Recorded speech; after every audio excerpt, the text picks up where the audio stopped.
नमः महर्षि देवाय नमस्ते ब्रह्मरूपिणे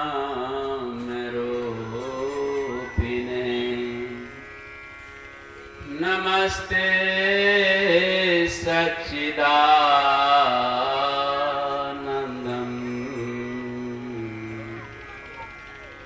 गुरुं मे नमोस्तुते। ज्ञान विज्ञान रूपाय भक्तानां भयहारिणे नतोऽहं सद्गुरुं मेहि कैवल्यपते नमः। गुरुपद कंज कृपा सिंधु नररूप हरि महामोहतम कुंज जासु वचन रविकर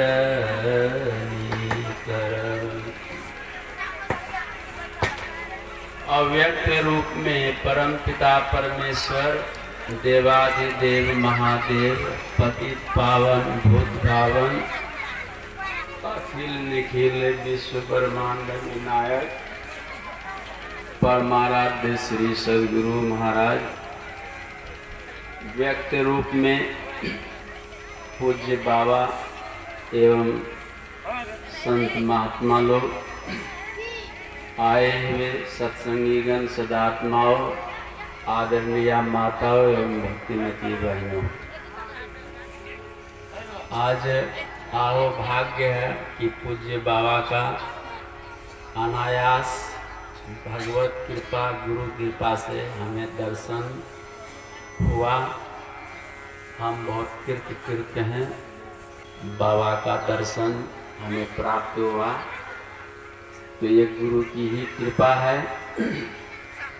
और बाबा भी मंचासीन हो चुके हैं, मेरे सामने में महक है। कुछ देर आप लोगों की मैं सेवा कर लूँ, फिर तत्पश्चात बाबा की अमृतमयी ईशमयी वाणी से हम आप लाभान्वित होंगे। बोलिए श्री सद्गुरु महाराज की जय।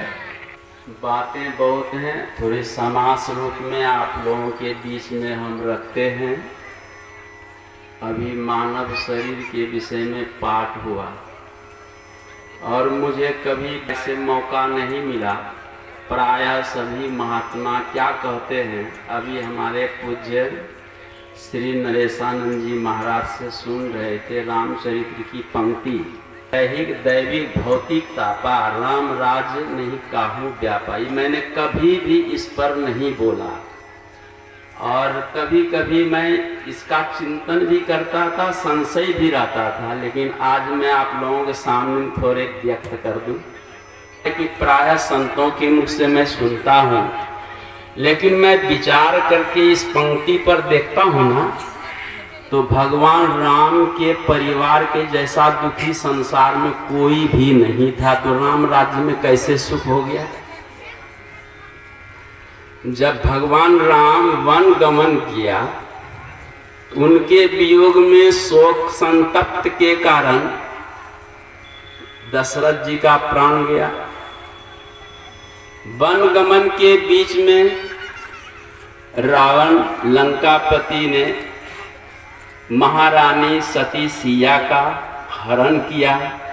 उनके वियोग में भगवान राम इतना व्यथित हुए हैं, जो शिव गीता पढ़ने से पता चलता है। यदि अगस्त ऋषि नहीं होते तो उनको बोध कौन कराते, जबकि वो नर रूप में ही आए थे, भगवान का ही रूप थे, लेकिन फिर भी इतने व्यथित और कल्पना नहीं कर सकते हैं कि वो पेड़ पौधे गुल्म लताओं से भी अपनी मृग नैनी श्री सीता की बात पूछते थे, इतने दुखी थे। और जरा विचार कीजिए, लक्ष्मण को शक्तिमान लगा तो राम को क्या हुआ, जरा विचार कीजिए। जब ये लोग चले वन की ओर, दशरथ जी महाराज स्वर्ग की ओर, अब जरा विचार कीजिए उधर भरत जी का अवलोकन कीजिए, भरत चरित्र का कितना दुखी है। समय नहीं है, वर्णन क्या करें हम। इतना दुखी है कि वो तो संत पद को प्राप्त हैं, भरत जी महाराज, उनको संत की पदवी दी गई है, और इतना दुखी कि शायद रामायण में कोई दुखी उतना होगा। आप जरा विचार कीजिए। और कहते हैं क्या, राम राज कहूँ क्या, भले किसी को नहीं दुख हुआ होगा, लेकिन राम जी और परिवार सहित दुखी जरूर हुए होंगे। इस दुहा से चरित्र का अवलोकन कर। हाँ, राम राज्य का मतलब एक ये भी है, जब संत लोग अपनी साधना से परमात्मा से तादात्म्य स्थापित करते हैं, वो राम राज्य में पहुंचने पर किसी को दुख नहीं होता। हमको ऐसा चिंतन में आभास होता है कि वास्तव में यही राम है, जो संत लोग अपनी साधना के द्वारा इन सारे झंझा बातों को अंत करके जब अपने स्वस्वरूप में समाधि में, निर्विकल्पक समाधि और संप्रज्ञात समाधि में जब जाकर लीन रहते हैं, वही वास्तव में राम राज्य है। और उस राज्य में प्रवेश करने पर किसी को भी दुख तकलीफ नहीं होती है, चाहे वो बम गिरे या बम गोला गिरे या भूकंप हो जाए, फिर भी वह जोगी तो अपने राज्य का ही अनुभव करता है। यह अध्यात्म में थोड़ा सटीक हमको लगता है।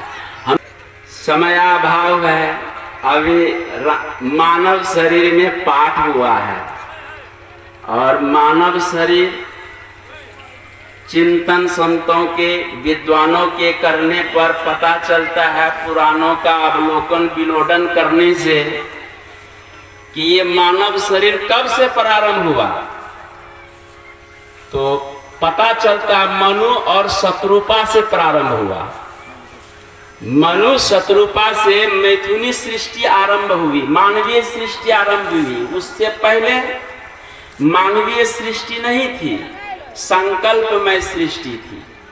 ब्रह्मा जी ने संकल्प किया, अंगिरा आदि संकादिकों की उत्पत्ति हुई, नारद बाबा की उत्पत्ति हुई, मनु ने संकल्प किया, इक्ष्वाकु आदि की उत्पत्ति हुई। संकल्पमय सृष्टि थी, लेकिन मनु और शत्रुपा से मानवीय माने मिथुनी स्त्री पुरुष की सृष्टि आरंभ हुई, और वहीं से मानव ये कहलाने लगे। जैसे दशरथ के पुत्र को दाशरथी बोलते हैं, दशरथ नंदन दाशरथी, दाशरथी माने राम।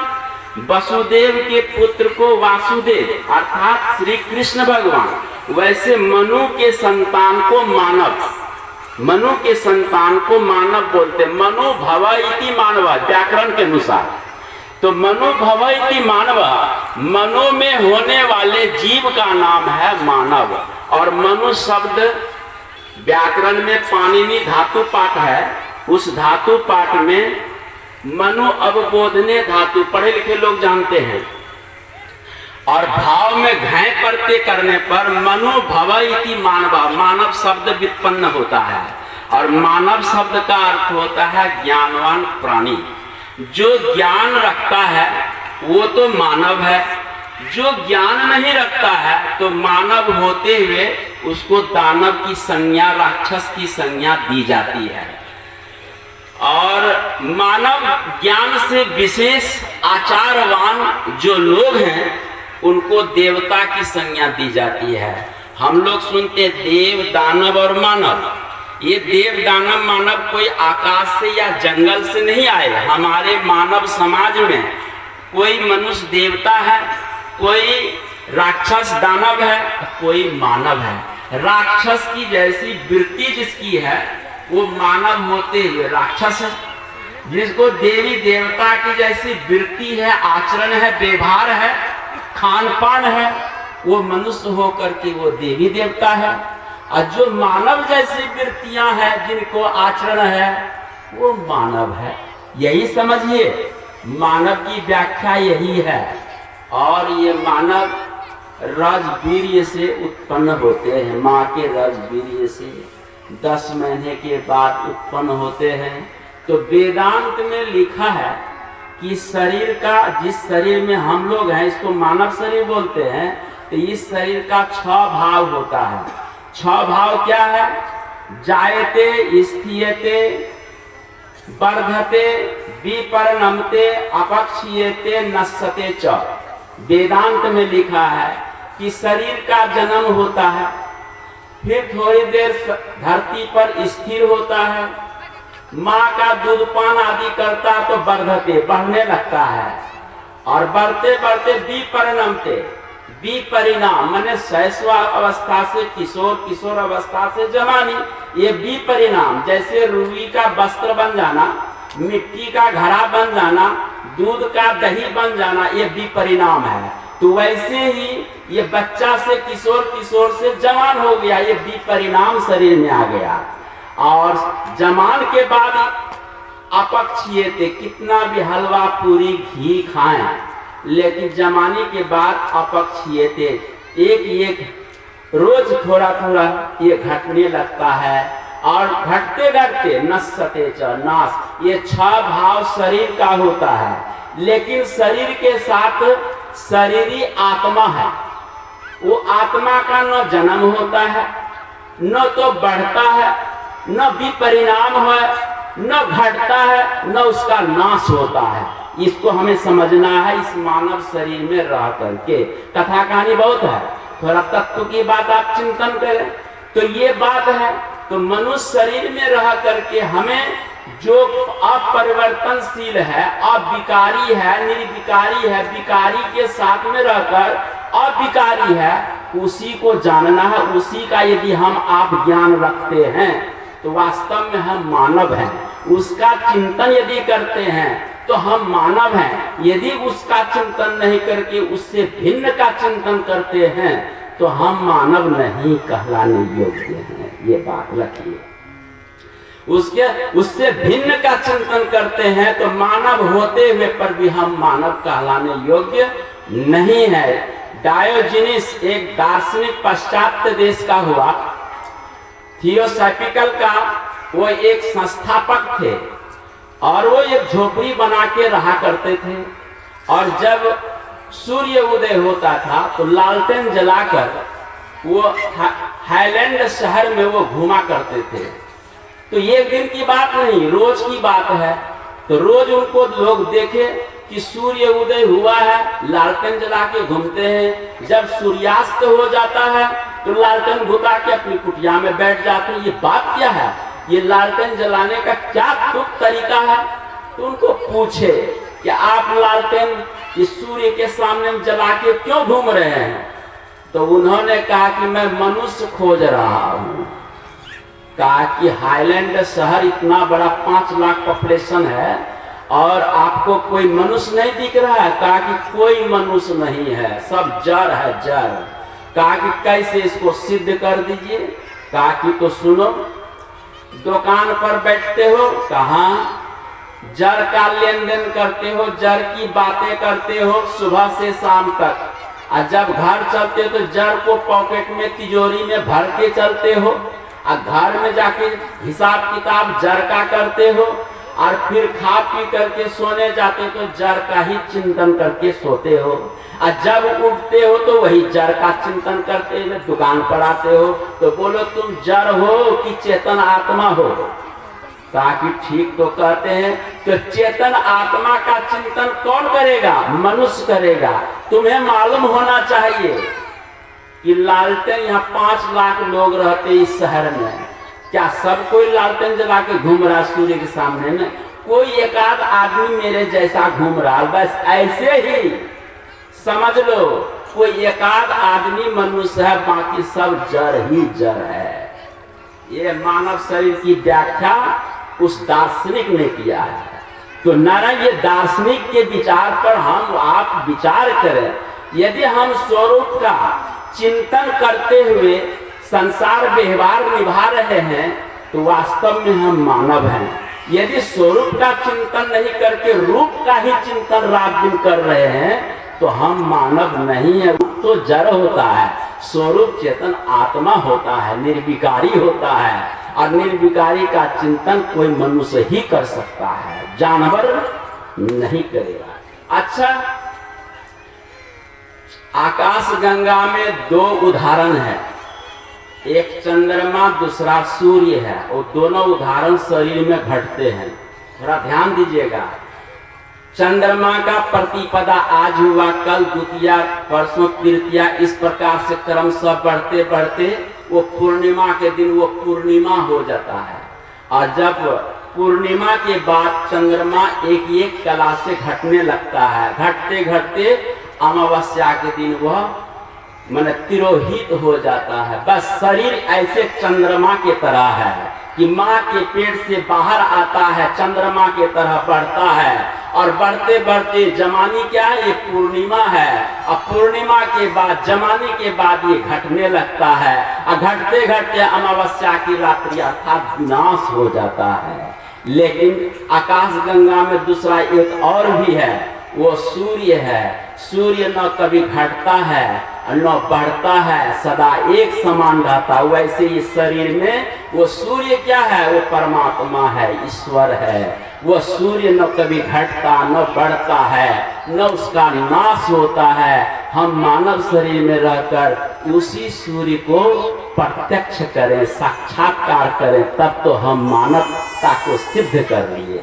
मानव की उपादेयता एवं सार्थकता इसी में है। खाने पीने, मकान दुकान विस्तार करने, बाल बच्चे को पढ़ाने में मानव की मानवता नहीं है। उसकी उपादेयता सार्थकता नहीं, व्यर्थता जरूर है। सार्थकता तो इसकी इसी में है कि हम उस सूर्य को जान लें, अपने उस सूर्य को, अपनी किरण को उसमें उस महाकिरण में समाहित कर दें। यही इसकी मानवता है। तो नारायण ये सदगुरु महाराज की जय। अब हम